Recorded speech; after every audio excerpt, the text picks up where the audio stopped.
Goeiedag,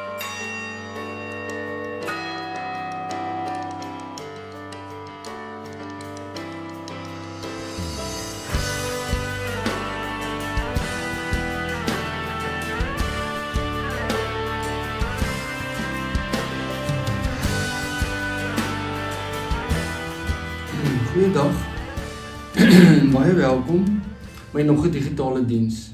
Vandag wil ek met jou praat oor die tema groei in genade. En soos die vorige keer toe ek gepreek het ek ook gepraat van ons mannegroep wat op 'n Vrydagoggend bymekaar kom. En dat God regtig besig met ons is, ons is in 'n seisoen van groei. En oom Melvery het met ons gepraat oor wat beteken dit om toe te neem in genade.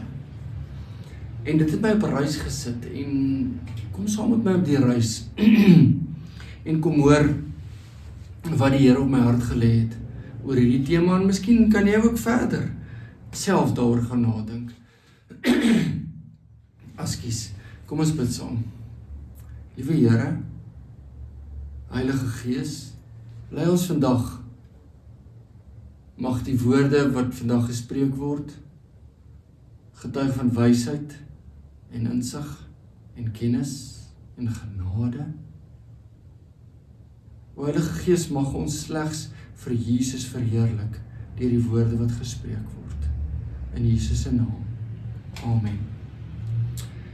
Ek wil saam met jou lees 2 Petrus 3 vers 12 tot vers 18. Leef in verwagting dat die dag van die Here kom. En beywer julle daarvoor, die dag waarop die hemel in vlamme sal vergaan en die hemelliggame sal brand en wegsmelt. Maar ons leef in die verwagting van 'n nuwe hemel en 'n nuwe aarde wat God beloof het en waar die wil van God sal heers. Daarom geliefdes, terwyl julle hierdie dinge verwag, moet julle daarvoor beywer om vlekkeloos en onberispelik voor God en in vrede met hom te lewe. En beskou die geduld wat ons Here met ons het as geleentheid om gered te word. So het ons geliefde broer Paulus immers ook met die wysheid wat aan hom gegee is aan julle geskrywe. Hy skryf dit ook in al sy briewe waarin hy oor hierdie saak handel.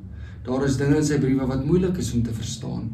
Oningeligte en onstandvastige mense gee daarin 'n verkeerde uitleg, soos hulle trouens ook doen met die res van die skrif, en dit tot hulle eie ondergang. Geliefdes, julle weet dit nou vooruit. Wees dus op julle hoede, dat julle nie meegesleep word deur die dwaling van beginselose mense en so van julle eie standvastigheid beroof word nie. Sorg daarenteen dat julle steeds toeneem in die genade en kennis van ons Here en Verlosser Jesus Christus. Aan hom behoort die heerlikheid, nou en tot in ewigheid. Amen.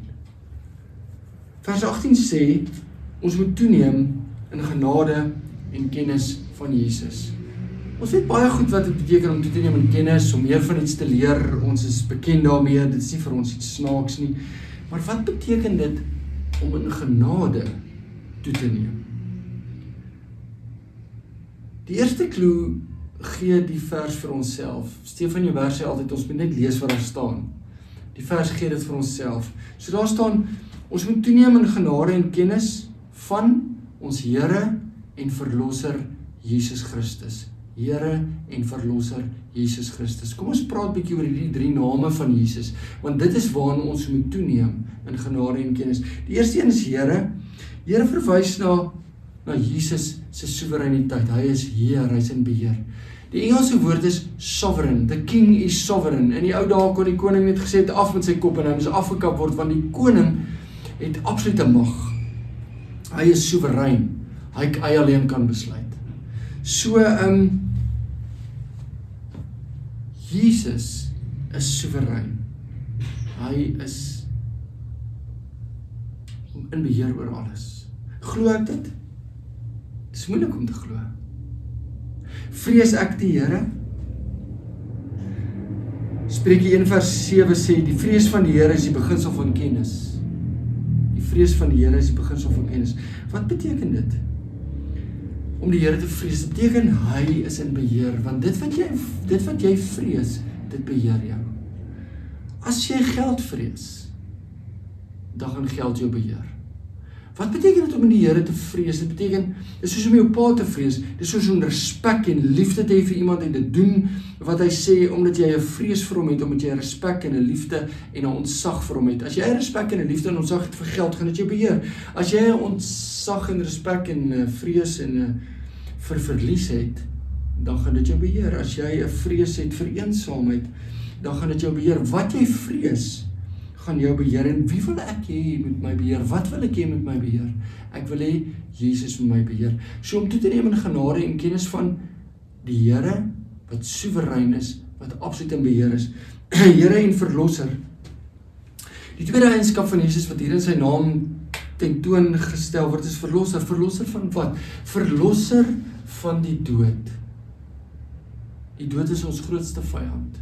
Die dood is ook God se grootste vyand. Dis hoekom hy gekom het om die dood te oorwin. Maar die dood gaan nie net oor die lewe hierna nie, dit gaan ook oor die lewe nou. Want daar's baie van ons, mense op hierdie aarde, wat leef soos dooie mense. Wat nie leef soos iemand wat toeneem in genade en kennis van God nie. Vers 12. Leef in die verwagting dat die dag van God kom en beywer julle daarvoor. Hoe beywer ek my vir die dag van die Here? Hoe vrees ek die dag van die Here? Hoe het ek respek vir die dag van die Here? Ek leef soos iemand wat wil hê Jesus moet terugkom. Ek leef soos iemand wat uitsien na Jesus wat moet terugkom. Ek leef God vreesend. Ek vermy sonde, ek kies wat reg is.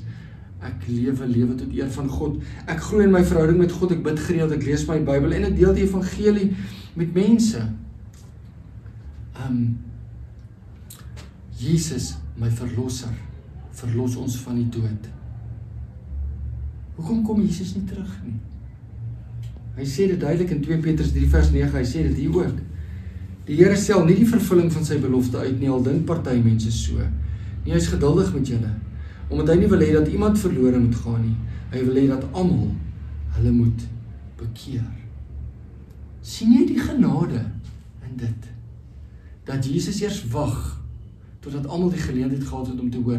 En wie moet vertel? Ons moet vertel. En wat moet ons vertel? Ons moet vertel van wat dit beteken om toe te neem in genade, om in genade te leef, en ons moet die kennis van God met mense deel. Maar die kennis en die genade loop met mekaar saam. Want as dit net kennis is, dan help dit nie. Ons het 'n verwagting. Ons sien uit na Jesus se koms. Ons verstaan dat omdat Jesus kom, moet ons nie vir hierdie wêreld leef nie. Ons moet nie skatte hier by mekaar maak nie. Ons moet skatte in die hemel by mekaar maak. Kom ons gaan terug na ons oorspronklike vraag toe. Wat beteken dit om toe te neem in genade? Daar's 'n Amerikaanse teoloog, sy naam is Dallas Willard, en hy sê, knowledge of Christ is experiential. Ek gaan dit probeer in Afrikaans vertaal, en sê dat kennis van God kom deur ervaring, deur experience. Dit is nie net intellektuele informasie wat ek bymekaar maak, soos die fariseërs van Jesus se dag nie. Dis 'n verhouding, en dis deel van my lewe. So hier begin ons nou 'n klou te kry, wat beteken dit om toe te neem in die genade? Dis om 'n verhouding met Jesus te bou, om te verstaan wat Jesus in my lewe doen, om te verstaan hoe ek met mense moet werk, om te verstaan hoe ek na myself moet kyk. Dit is wat dit beteken om toe te neem in genade. Kom ek probeer 'n voorbeeld noem, 'n ekstreme voorbeeld, net om 'n punt te probeer maak. Wat van 'n professor wat so baie van die Bybel leer dat hy sy geloof verloor? Ek het dit al gesien. Wat van mense wat jy so toegooi met feite oor die Bybel en oor Jesus, dat jy eintlik nie lus is daarvoor nie, dat jy 'n weerstand daarin het. Wat van Louis Malherbe wat gesê het dat jy so besig met die dinge van die Here raak, dat jy van die Here van die dinge vergeet? Die vers sê, ons moet toeneem in die genade en kennis van God. Maar kyk mooi wat erin kom eerste. Eerste kom dit, eerste een is genade. Ons moet eers toeneem in genade en dan in kennis, nie andersom nie. Want as dit eers vir ons oor kennis gaan en dan in genade, dan so skwaai en veroordelend, judgmental, jy is so sleg, jy is so sleg, jy die en daai en so en so en so. Maar as dit eers oor genade gaan en dan oor kennis, dan gaan ons 'n ander taal hê. Dan gaan ons verstaan dat dieselfde ellende wat daai ou tref is, maar die ellende wat ek ook het. En dan gaan ek met genade en sagtheid met mense praat, soos wat Jesus met die vrou by die Samaritaanse die Samaritaanse vrou by die put gepraat het. Sag, toe hy vir haar gevra het, hoeveel mans het sy al? Teresa van Avila, dit laat my daaraan dink, sy het in die middeleeue geleef, en sy sê dat ons geestelike lewe is soos 'n kasteel met baie kamers. Sy praat van die interior castle. Ek wil nog 'n gebedsretreat aanbied oor die 7 kamers wat Teresa van Avila oor praat. Teresa sê dat 'n mens se siel is soos 'n groot kasteel met baie wonings in. God woon in die diepste kern van die kasteel. En ons begin gewoonlik by die buitenste kamers en dan beweeg ons so deur die kasteel tot ons by die innerlike binnekamer kom, waar ons die genadige God teekom, waar ons toeneem in genade en kennis van God. Soos wat jy bid, groei en na God soek, beweeg jy al hoe meer en meer en meer na binne. Die buitenste kamer, voorbeeld van 'n buitenste kamer sal nou wees soos die eerste sondes wat maklike goed is. Goed soos as ek tot wedergeboorte kom, dan wil ek nie meer rook en drink en vloek nie, byvoorbeeld. Maar soos dat ons na die binnekant toe beweeg en God se genade en sy kennis al meer deel word van ons lewe, verstaan ons dat vergifnis word deel van ons lewe. Ons verstaan dat ons genadig en liefdevol moet optree teenoor ander mense. Ons verstaan dat ons die evangelie moet begin verkondig. En so beweeg ons na die binnekant toe. Teresa van Avila sê, God occupies the rooms slowly. So net weer 'n keer, ek dit miskien 'n bietjie verkeerd gesê, maar ons lewe, ons geestelike lewe, sê sy is soos 'n kasteel met baie kamers, en dat God bewoon hierdie kamers, nie ons nie. En dan sê hy, God occupied the room slowly. Sy sê, God dwing nie die siel nie. Hy werk stadig en geleidelik met 'n mens se lewe. Hy gee tyd vir geestelike groei, reiniging en volwassenheid. So om te groei in genade en kennis van Jesus ons verlosser, Jesus Christus, ons Heer en verlosser Jesus Christus, is 'n stadige proses wat stadig loop. So om toe te neem in genade is in die eerste plek om vir God te leef. Om te groei in genade beteken nie om harder te probeer nie. Dit beteken om oor te gee. Dit beteken om aan Christus oor te gee. En daarvoor is daar 'n wedergeboorte nodig. Luister wat sê Jesus vir Nikodemus in Johannes 3 vers 3 tot 6. Om te groei in genade en kennis sê ek, soos ek die woord verstaan, is om 'n wedergeboorte te hê. Luister wat sê Jesus vir Nikodemus in Johannes 3 vers 3 tot 6. Nikodemus was 'n skrifgeleerde, baie kennis gehad. Daarop sê Jesus vir hom, dit verseker ek jou, as iemand nie opnuut gebore word nie, kan hy die koninkryk van God nie sien nie. Nikodemus vra hom toe, hoe kan 'n mens gebore word as hy al 'n ou man is? Hy kan tog nie 'n tweede keer in sy moeder se skoot kom en gebore word nie? Jesus antwoord hom. Jesus het geantwoord, dit verseker ek jou, as iemand nie uit water en gees gebore word nie, water verteenwoordig die vrou se baarmoeder waar daar water in is, en gees verteenwoordig die geestelike lewe. As iemand nie uit water en gees gebore word nie, kan hy nie in die koninkryk van God kom nie. Wat uit die mens gebore is mens, en wat uit die gees gebore is gees. So wat sê Jesus vir Nikodemus hierso? Jy het 'n menslike kant en jy het 'n geestelike kant, en jou menslike kant moet doodgaan, en jou geestelike kant moet begin lewe, en jy kan slegs die koninkryk van God beerwe, as jy wedergebore word. Hoe werk wedergeboorte? Dit is soos bekering, wedergeboorte, maar dis God se werk. Dis God se werk. Ons kom tot bekering, ja, en dis 'n keuse wat ons maak, ja, maar sodra dit oor ons gaan, en wat ons wil hê, dan is dit nie meer dit nie. Party mense word in 'n Christelike huis groot, en het in hulle leeftyd, het hulle God oomblikke, wat hulle help, om te verstaan wat wedergeboorte is. En ander mense word weer in sonde groot, en beleef 'n ewe skielike wedergeboorte, maar almal van ons moet 'n wedergeboorte hê. Ek wil die storie vertel wat ek baie in die kerk vertel, van die dogtertjie wat in die bos verdwaal, en dan soek sy haar pappa. En sy kry hom nie, en sy soek oral, en later raak dit donker, en sy is so angsbevange, dat sy later van uitputting onder 'n boom aan die slaap raak. En haar pappa begin om die bos systematies deur te soek, en toe hy haar kry, toe tik hy op haar skouer, en sy kyk op na hom, en sy sê, Papa, ek het jou gekry. Jy sien, ons dink, ons kry vir God. Maar as ons mooi gaan dink, dan sal ons sien, dat God het 'n pad met ons gestap, en hy het ons gekry. En sien jy, wat is dit? Dit is genade. Sodra ons dink, dis ons wat tot bekering gekom het, dis ons wat aan God toe gegaan het, dis ons wat hierdie keuses gemaak het, dis ons wat ons lewens verander het, dan verstaan ons nie genade nie. En in die begin verstaan ons dit so, maar soos wat ons groei in die genade, groei ons kennis ook, en dan begin ons te verstaan. Dis alles God se werk. Rick Warren begin sy boek Purpose Driven Life met die woorde It's not about you. Hoe lyk iemand wat in genade groei? Post iemand na ons mannegroep op 'n Vrydagoggend op ons WhatsApp groep, en ek lees dit vir jou. Die persoon sê, hy word sagter. Hoe lyk iemand wat in genade groei? Hy word sagter. Hy word minder verdedigend. Hy word minder haastig om reg te wees. Hy is meer dankbaar. Hy is meer bewus van sy eie armoede. Hy is meer gefokus op Christus as op homself. En ironies, hy voel minder heilig en hy word meer heilig. En dan het die persoon 'n gebed daarmee saamgeskryf. Hoe mooi is die gebed? Here Jesus, leer my om in u genade te groei. Nie om beter te probeer wees nie, maar om dieper te rus. Breek my trots, versag my hart, maak my bewus van my armoede, sodat u volheid in my kan woon. Ek wil 'n opmerking maak oor die doop. Ons word gedoop as babietjies.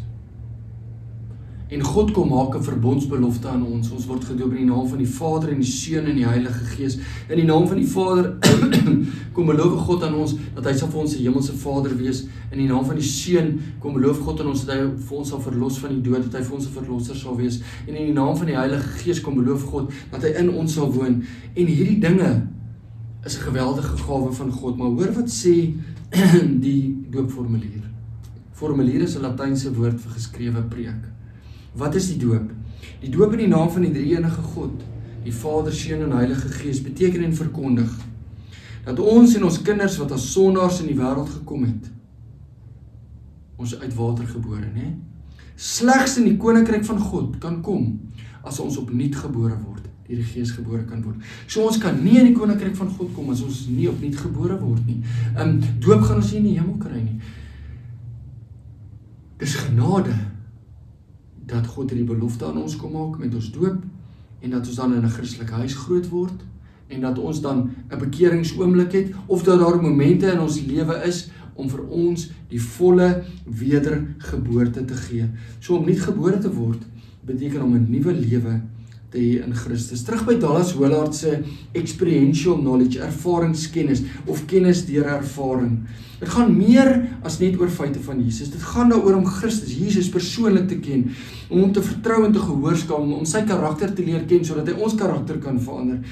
Kennis deur Jesus te volg. Die eerste disippels het agter Jesus aangeloop en so het hulle kennis gekry, maar hulle het ook ervaar wat dit is om 'n kind van die Here te wees, en deur hierdie ervaring en deur hierdie teenwoordigheid het hulle al hoe meer toegeneem in die genade. 'n Aanhaling van Dallas Willard.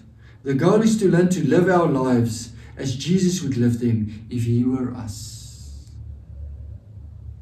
Om Christus leer ken, kom deur genade. God kom eers na ons toe.